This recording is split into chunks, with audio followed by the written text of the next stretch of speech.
ನಮಸ್ಕಾರ. ಉತ್ತರ ಕರ್ನಾಟಕ ನ್ಯೂಸ್ನ ಪ್ರೈಮ್ ಟೈಮ್ಗೆ ಸ್ವಾಗತ. ನಾನು ಹನುಮಂತೇಶ್. ಬೀದರ್ ಜಿಲ್ಲೆಯ ಅತ್ಯಂತ ಗಡಿ ಗ್ರಾಮವಾದಂಥ ಕರಂಜಿ ಕಡೆಗೆ ಇವತ್ತು ನಿಮ್ಮ ಗಮನವನ್ನು ತಗೊಂಡು ಹೋಗ್ತೀನಿ. ಯಾಕೆ ಇಷ್ಟೊಂದು ಜೋಶಲ್ಲಿ ಇಷ್ಟೊಂದು ಆಕ್ರೋಶಭರಿತ ಮಾತನ್ನು ಯಾಕೆ ಆಡಬೇಕಾದಂಥ ಪರಿಸ್ಥಿತಿ ಬಂದಿದೆ ಅಂದರೆ, ದೇಶಕ್ಕೆ ಸ್ವತಂತ್ರ ಸಿಕ್ಕು ಹೆಚ್ಚು ಕಮ್ಮಿ 80 ವರ್ಷಗಳಾಗ್ತಾ ಇದೆ. ಸ್ವತಂತ್ರ ಸಿಕ್ಕ ನಂತರ ಭಾರತದಲ್ಲಿ ಪ್ರತಿ ಊರನ್ನ, ಪ್ರತಿ ಗ್ರಾಮವನ್ನ, ಪ್ರತಿಯೊಬ್ಬರನ್ನ ಸಮಾನತೆಯ ದೃಷ್ಟಿಯಿಂದ ಎಲ್ಲರೂ ಕೂಡ ಭಾರತದಲ್ಲಿರುವಂಥ ನಾವೆಲ್ಲರನ್ನ ಅವರೆಲ್ಲರಿಗೂ ಕೂಡ ಮೂಲಭೂತ ಹಕ್ಕುಗಳು, ಮೂಲಭೂತ ಸೌಕರ್ಯಗಳು ಸಮಾನವಾಗಿ ಸಿಗಬೇಕು, ಎಲ್ಲರೂ ಸಮಾನರು ಅನ್ನೋ ನಿಟ್ಟಿನಲ್ಲಿ ಸಂವಿಧಾನವು ಕೂಡ ಅಂಗೀಕಾರವಾಯಿತು, ಸಂವಿಧಾನ ಕೂಡ ಜಾರಿ ಬಂತು. ಆದರೆ ಬೀದರ್ ಜಿಲ್ಲೆಯ ಒಂದು ಭಾಗ ಚಿಂತಾಕಿ ಹೋಬಳಿ ಕ್ಷೇತ್ರ, ಔರಾದ ತಾಲೂಕಿನ ವ್ಯಾಪ್ತಿಯಲ್ಲಿ ಬರುವಂಥ ಚಿಂತಾಕಿ ಹೋಬಳಿ ಕ್ಷೇತ್ರದ ಇವತ್ತಿನ ಪರಿಸ್ಥಿತಿಯನ್ನು ನೋಡಿದರೆ ನಿಜಕ್ಕೂ ನಾಚಿಕೆ ಆಗುತ್ತೆ. ಯಾಕೆ ಈ ಮಾತನ್ನು ಹೇಳ್ತಾ ಇದ್ದೀನಿ ಅಂದರೆ, ಕಳೆದ 10 ರಿಂದ 15 ವರ್ಷಗಳಿಂದ ಆ ಒಂದು ಊರುಗಳಿಗೆ ಸಂಪರ್ಕ ಕಲ್ಪಿಸುವಂಥ ರಸ್ತೆಗಳು ಡಾಂಬಾರೇ ಕಾಣಿಲ್ವಂತೆ. ಕಳೆದ 4-5 ವರ್ಷಗಳಿಂದ ರಸ್ತೆ ಯಾವ ಮಟ್ಟಿಗೆ ಹದಗೆಟ್ಟಿದೆ ಅಂದರೆ, ಅದರ ಹೆಸರು ಆ ಒಂದು ರಸ್ತೆಯ ರಿಪೇರಿ ಹೆಸರು ಹೇಳಿ ಇಲ್ಲಿಯ ತನಕ 30 ರಿಂದ 40 ಲಕ್ಷ ರೂಪಾಯಿ ಕೂಡ ಲೂಟಿ ಹೊಡೆದಿದ್ದಾರೆ ಎನ್ನುವುದು ಅಲ್ಲಿರುವಂಥ ಸ್ಥಳೀಯರ ಮಾತು. ರಸ್ತೆ ರಿಪೇರಿಗೂ ಲೂಟಿ ಹೊಡೆದಿದ್ದಾರಂತೆ, ಮತ್ತೆ ರಸ್ತೆ ಗುಂಡಿ ಮುಚ್ಚಲಿಕ್ಕೂ ಲೂಟಿ ಹೊಡೆದಿದ್ದಾರಂತೆ, ಮತ್ತು ಅಕ್ಕಪಕ್ಕ ಆ ಕ್ಲೀನಿಂಗ್ ಏನು ಮಾಡ್ತಾರಲ್ಲ ಅದರಲ್ಲಿಯೂ ಕೂಡ ಲೂಟಿ ಹೊಡೆದಿದ್ದಾರಂತೆ ಅಧಿಕಾರಿಗಳು. ಇಂಥ ಘನಂದಾರಿ ಅಧಿಕಾರಿಗಳು ಯಾವ ಜಿಲ್ಲೆಯಲ್ಲಿ ಸಿಗಲಿಕ್ಕೆ ಸಾಧ್ಯ ಹೇಳಿ? ಆ ವಿಷಯ ಹೋಗಲಿ, ತಿಂದರು ಹೋಯ್ತು, ರಸ್ತೆ ಆದರೂ ಮಾಡಿಲ್ಲ. ಈಗಲಾದರೂ ಏನಾಗ್ತಾ ಇದೆ? ಕೆಲವೊಂದಿಷ್ಟು ಜನ ಈ ವಿಷಯದ ಸಂಬಂಧಪಟ್ಟ ಹಾಗೆ ಗುರುನಾಥ್ ವಡ್ಡೆ ಅವರು ಕೂಡ ಹೈಕೋರ್ಟಿಗೆ ಮನವಿಯನ್ನು ಕೂಡ ಸಲ್ಲಿಸಿದ್ರು, ರಸ್ತೆ ಆಗಬೇಕು ಅಂತ. ಇಟ್ಟಿಗಾಳನಿಂದ ನಗಮಾರ್ಪಳ್ಳಿ, ರಾಯಪಳ್ಳಿ, ಕರಂಜಿಕೆ ಈ ಗ್ರಾಮಗಳಿಗೆ ಹೋಗಬೇಕಾದ್ರೆ, ಇಲ್ಲ ಈ ಗ್ರಾಮದವರಿಗೆ ಯಾರಾದರೂ ಹುಡುಗಿ ಕೊಡಬೇಕಾದ್ರೆ, ಇಲ್ಲ ಈ ಗ್ರಾಮಕ್ಕೆ ಯಾರಾದರೂ ನೆಂಟರು ಬರಬೇಕಾದ್ರೆ ಅವರು ಬರಲಿಕ್ಕೆ ತಯಾರಿಲ್ಲ ಮತ್ತು ನೇರವಾಗಿ ಹೇಳ್ತಾ ಇದ್ದಾರೆ ನಿಮ್ಮೂರು ರಸ್ತೆ ಸರಿ ಇಲ್ಲ ಅಂತ. ಆ ಪರಿಸ್ಥಿತಿಗೆ ಬಂದಿದೆ. ಆ ಪರಿಸ್ಥಿತಿಗೆ ಬಂದರೂ ಕೂಡ ಅಧಿಕಾರಿಗಳು ಯಾರು ಕೂಡ ಗಮನ ಹರಿಸದೇ ಇರುವುದು ಇವತ್ತು ನಾಚಿಕೆಗೇಡಿನ ಸಂಗತಿ.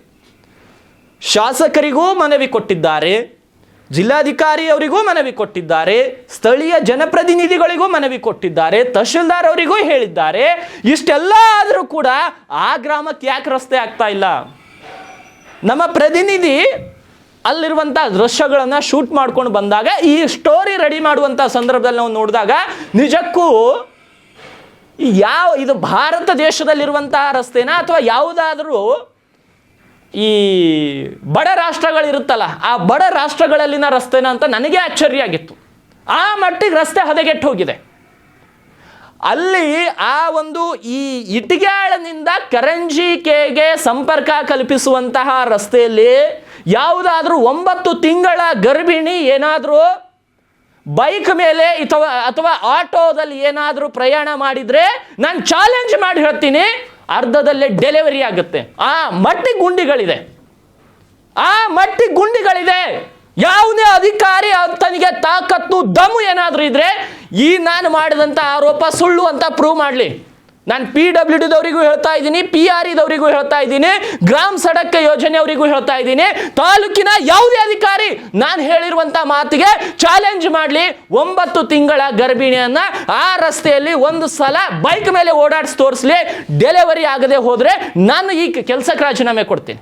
ಆ ಮಟ್ಟಿಗೆ ರಸ್ತೆ ಹದಗೆಟ್ಟು ಹೋಗಿದೆ. ಆ ಮಟ್ಟಿಗೆ ರಸ್ತೆ ಹದಗೆಟ್ಟು ಹೋದ್ರೂ ಕೂಡ ಕಣ್ಣು ಮುಚ್ಕೊಂಡು ಕೂತ್ಕೊಂಡಿದ್ರಲ್ಲ, ಮನುಷ್ಯನಿಗೆ ನಾಚಿಕೆ ಅನ್ನೋದು ಎಷ್ಟಾದರೂ ಇರಬೇಕು.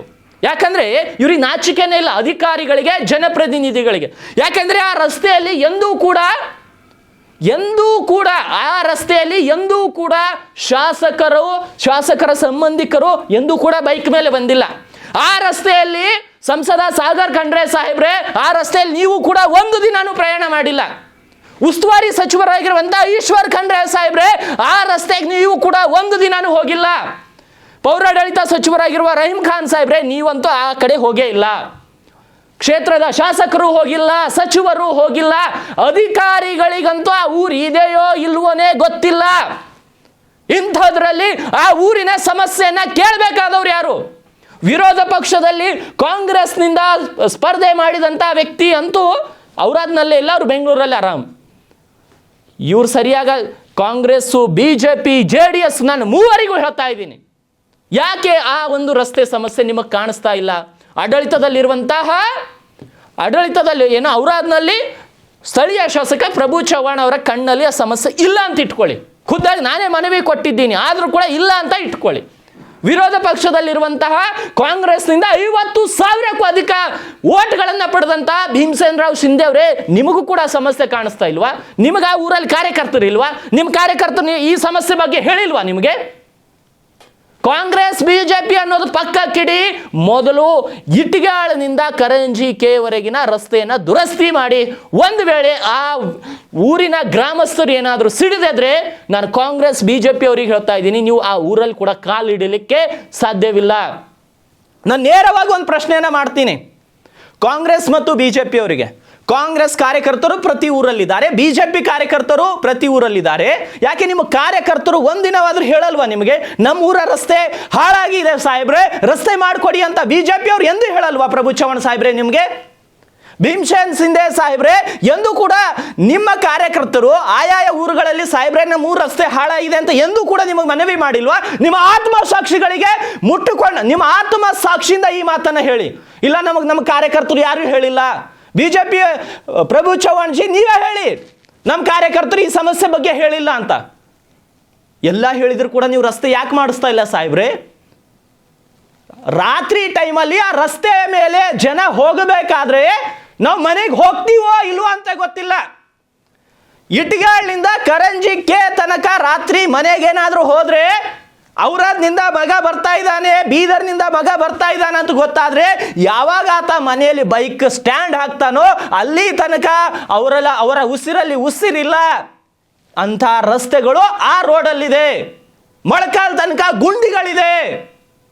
ಅಂಥದ್ರಲ್ಲಿ ಬೈಕ್ ಮೇಲೆ ಬರಬೇಕು ರಾತ್ರಿ 8 ಗಂಟೆ 9 ಗಂಟೆ 10 ಗಂಟೆಗೆ ಔರಾದ್ ಬೀದರ್ನಲ್ಲಿ ಕೆಲಸ ಮಾಡೋರು ಮನೆಗೆ ಬರಬೇಕಾದ್ರೆ ಅವ್ರ ಪರಿಸ್ಥಿತಿ ಏನಾಗಿರಬಹುದು? ನೀವು MP ಎಲೆಕ್ಷನ್ ಅಲ್ಲಿ ಬಂದ್ರಿ, ನಂಬಿ ಓಟ್ ಹಾಕಿದ್ರು. MLA ಎಲೆಕ್ಷನ್ ಅಲ್ಲಿ ಬಂದ್ರಿ, ನಂಬಿ ಓಟ್ ಹಾಕಿದ್ರು. ಎಲ್ಲ ಮಾಡಿದ್ರು ಕೂಡ ಆ ಭಾಗದವರನ್ನ ನೀವು ಇವತ್ತು ಬೀದರ್ನವ್ರು ಅಲ್ಲ ಅನ್ನೋ ರೀತಿಯಲ್ಲಿ ಟ್ರೀಟ್ ಮಾಡ್ತಾ ಇದ್ದೀರಿ. ಇದು ನಿಜಕ್ಕೂ ಇಡೀ ಬೀದರ್ ಜಿಲ್ಲೆಯ ಜನಪ್ರತಿನಿಧಿಗಳು ತಲೆ ತಗ್ಗಿಸುವಂತ ವಿಷಯ.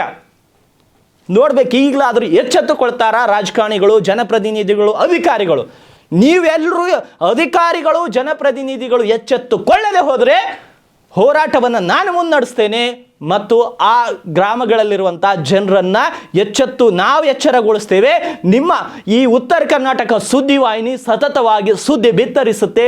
ರಸ್ತೆ ಆಗೋ ತನಕ, ಆ ಭಾಗದ ಸಮಸ್ಯೆ ಬಗೆಹರಿಯೋ ತನಕ ನಾವು ಆ ಸುದ್ದಿನ ಫಾಲೋಅಪ್ ಮಾಡ್ತೀವಿ.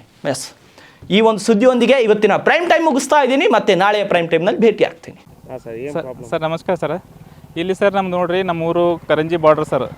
ಇಲ್ಲಿ ನಮ್ಮ ತೆಲಂಗಾಣದಿಂದ ಸರ 3 ಕಿಲೋಮೀಟರ್ ಸರ್ ನಮ್ಮೂರು. ಇದು ಕರ್ನಾಟಕದಲ್ಲಿ ಬರುತ್ತೋ ಏನು ಮಹಾರಾಷ್ಟ್ರ ಬರುತ್ತೋ ಅಂತ ಯಾರಿಗೆ ಅರ್ಥ ಆದಂಥ ಪರಿಸ್ಥಿತಿ ಬಂದಿದೆ ಸರ್. ಈಗ ನೋಡ್ರಿ, ಇಷ್ಟು ಹದಗೆಟ್ಟ ರೋಡ್ ಅಂದ್ರೆ ಸರ್ 3 ವರ್ಷ ಆಯ್ತು ಸರ್. ಇಲ್ಲಿ ಯಾವನು ರಾಜಕೀಯ ವ್ಯಕ್ತಿಗಳಾಗಲಿ, ಇಲ್ಲಿರುವಂಥ ಲೀಡರ್ ಸರ್ ಯಾರನ್ನೂ ಬಂದು ಇಲ್ಲಿ ಸಮಸ್ಯೆ ನಾವು ನೋಡ್ತಾ ಇಲ್ಲ ಸರ್. ಅದಕ್ಕೆ ಹೇಳ್ತಾ ಸರ್, ಈಗ ಸ್ಕೂಲಿಗೆ ಹುಡುಗರು ಇಷ್ಟು ತ್ರಾಸ ಅಲ್ಲದ ಸರ್. ಈಗ ಗಾಡಿನೂ ಬರ್ತಾ ಇಲ್ಲ ಸರ್, ಬಸ್ಗಳು ಅದೇ ಸರ್, ಬಸ್ಸೂ ಬರ್ಲಕ್ಕೂ ತ್ರಾಸ ಅಲ್ಲ ಸರ್. ಇಷ್ಟು ಇಲ್ಲಿಗೆ 5 ಕಿಲೋಮೀಟ್ರ್, ಇಲ್ಲದು ನಮ್ಮ ಊರ್ಲಿಂದ 5 ಕಿಲೋಮೀಟರ್ ಚಿಂತಾಗಿ ಸರ್. ಅಲ್ಲಿಗೆ ಹೋಗ್ಲಾಗ 5 ಕಿಲೋಮೀಟರ್ ಸರ್ ಅಷ್ಟೇ ಟೈಮ್ ಸರ್. ಅಲ್ಲೇ ಬೀದರ್ ಹೋಗೋಂಗೆ ಅಷ್ಟೇ ಟೈಮ್ ಸರ್. ಅಲ್ಲೇ 40 ಕಿಲೋಮೀಟರ್ ಸರ್ ನಮ್ಮೂರು. ನೋಡಿರಿ, ಇಷ್ಟು ಹದಗೆಟ್ಟ ಸರ್. ಇನ್ನು ಯಾರನ್ನೂ ಶಾಸಕರು ಬರ್ತಾ ಇಲ್ಲ, ನಮ್ಮ MP ಗಳು ಸಾಹೇಬ್ಲಾಗಲಿ ಯಾರನ್ನೂ ರಾಜಕೀಯ ಮಂದಿ ಯಾರನ್ನೂ ಬಂದಿಲ್ಲ ನಮ್ಮಲ್ಲಿ. ನಮ್ಮ ಸಮಸ್ಯೆನ ಹದಗೆಟ್ಟ ಸರ್. ಒಂದು ಡೆಲಿವರಿ ಹೋಗ್ಬೇಕಂದ್ರೆ ಹೆಣ್ಮಗಳು ಸರ್ ಟೈಮಿಗೆ ಅಷ್ಟು ರೀಚ್ ಆಗದ ಸರ್. ಇಷ್ಟು ಸಮಸ್ಯೆಗಳು ಅದಾವೆ ಸರ್. ಇಲ್ಲಿ ಯಾರನ್ನೂ ಬಂದು ನಮ್ಮ ಸಮಸ್ಯೆನ ಪರಿಹರಿಸ್ತಾರೆ ಸರ್. ಇದಕ್ಕೆ ನೀವು ನಿಮ್ಮ ನ್ಯೂಸ್ನವರಾಗಲಿ ಸ್ವಲ್ಪ ಇದಕ್ಕೆ ಹೈಲೈಟ್ ಮಾಡಿ ಸ್ವಲ್ಪ ನಮ್ಮ ಊರಿಗೆ ರಸ್ತೆ ಮಾಡುವಂಥ ರಸ್ತೆ ಕಲ್ಪಿಸ್ಬೇಕಂತ ಸರ್ ನಾವು ತಮ್ಮಲ್ಲಿ ಕಳ್ಕೊಳ್ಳಿ ಸರ್. ಆವಾಗ ಹೇಳಿದ್ರೆ ಸರ್, ಬಂದು ಎಲೆಕ್ಷನ್ ಟೈಮ್ನಾಗ ಬಂದಾರೆ ಸರ್. ಬಂದು 3 ತಿಂಗಳ ನಿಮ್ಗೆ ಎಲ್ಲ ಕೆಲಸ ಮುಗಿಸಿ ನಿಮ್ಗೆ ಟಾಪ್ ರೋಡ್ ಮಾಡ್ಕೊಡ್ತೀವಿ ಅಂತ ಹೇಳಿದ್ರು ಸರ್. ಶಾಸಕರು ಹೇಳಿದರು. ಅದನ್ನು ಇದುವರೆಗೆ ಬಂದು ಕೇಳಕ್ಕೆ ಹೋದ್ರು ಅವರು ರೆಸ್ಪಾನ್ಸ್ ಇಲ್ಲ ಸರ್. ನಮ್ಗೆ ಸಿಗಲ್ಲ ಸರ್. ಅವರು ಏನು ಮಾಡೋದು ಸರ್? ಏನು ಒತ್ತಾಯ ನಾವು ನಿಮ್ಮ ಕಡೆ ಹೇಳೋದೇನ ಸರ್, ಆದಷ್ಟು ಬೇಗ ಇದು ಎಲ್ಲರೂ ಗಮನಕ್ಕೆ ತಂದು ನೀವು ಇದು ಅಲ್ಲದ ಬೇಗ ನಾವು ರಸ್ತೆನ ಮಾಡ್ಕೊಡ್ಬೇಕಂತ ಅಷ್ಟೇ ಸರ್. ಇನ್ನೊಂದು ಸರ್ ನನ್ನ ಹೆಸರು ವಿಮಾನ ಸಾಗರ್ ಕರಂಜಿ ಬಿ ಸರ್ ಅಂತ.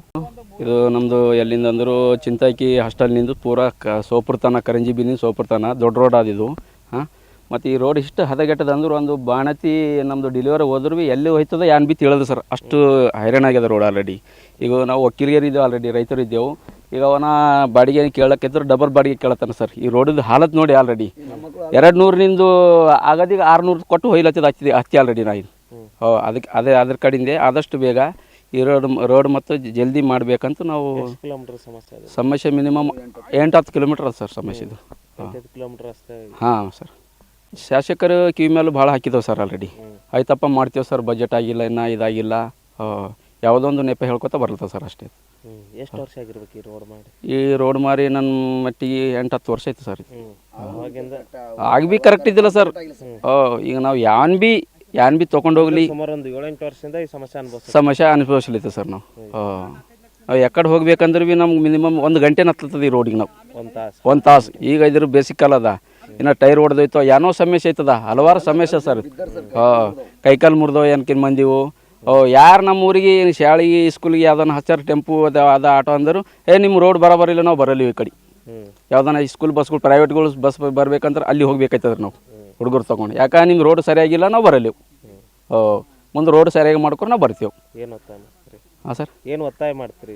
ಏನು ಒತ್ತಾಯ ಮಾಡ್ಲಿಕ್ಕೇನ ಸರ್, ನಮ್ಗೆ ಆದಷ್ಟು ಮಟ್ಟಿಗೆ ನಮಗೂ ತಮ್ಮಿಂದ ಕಳಕಳಿಂದ ವಿನಂತಿ ಅನ್ನೋದ, ನಮಗೂ ಆದಷ್ಟು ಮಟ್ಟಿಗೆ ಹಿರಿಯ ಅಧಿಕಾರಿಗಳಿಗೆ ಕಿವಿಗೆ ಹಾಕಿ ನಮ್ಗೆ ರೋಡು ಮಾಡಿಕೊಡ್ಬೇಕಂತ ಕೇಳ್ತೇವೆ ಸರ್. ನನ್ನ ಹೆಸರು ರಘುನಾಥ ರೆಡ್ಡಿ.